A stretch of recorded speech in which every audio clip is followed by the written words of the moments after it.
Good afternoon, ladies and gentlemen. This is Hell's Unicorn once again, and it is now official. Barack Obama has zero standing for his so-called little kinetic police action down in Libya. I've made a couple of videos on this in the past, but I think this is the point where this issue really ought to come to a head for most people with actual brain content in between their ears, which sadly to say, there isn't a heck of a lot of, at least as far as the Democratic Party is concerned. When it comes to war issues in general, due to the urgency of the situation, I'm not one to nitpick people's reasonings for opposing the war. I just care that the damn thing gets ended if it's unconstitutional or otherwise illegitimate. We can quarrel about that stuff later. So the whole notion of questioning the motivations of Republicans who did make up a majority of the people that are now opposing this war, the fact of the matter is they're opposing it. And they've sided with people like Dennis Kucinich, people that I would think the so-called progressive lefties would have a lot of respect for. But apparently not, at least according to the way that the votes broke down today in Congress.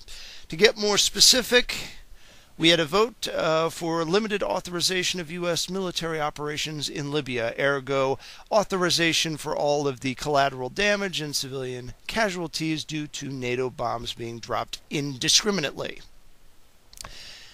The vote broke down this way: 295 voting against, 123 voting in favor.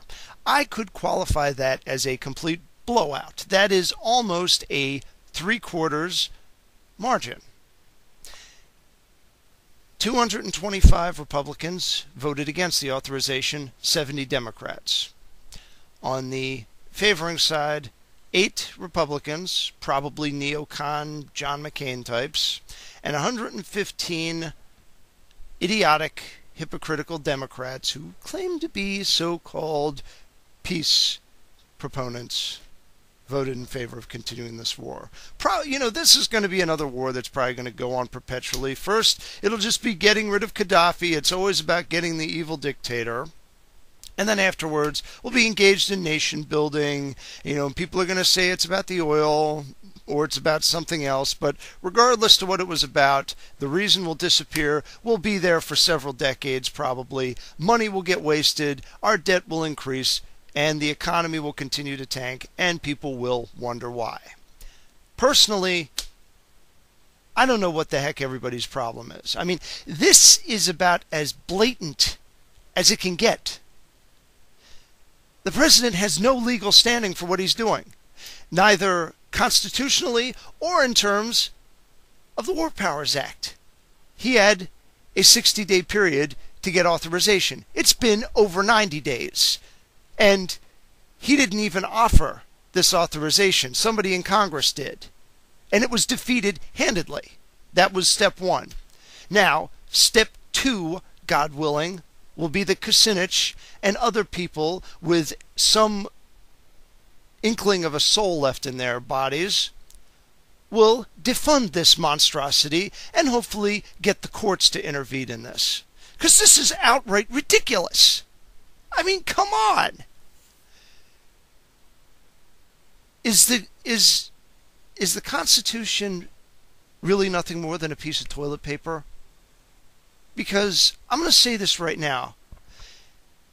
It's one thing to have extremely bad CIA intelligence and a good possibility of some outright deception being used for a justification to get authorization for a war. But George W. Bush at least got authorization, even though the wars were terrible, and I opposed both of them.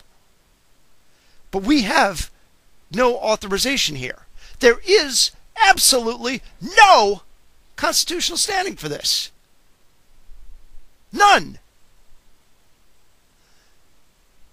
Can you understand what I'm talking about here?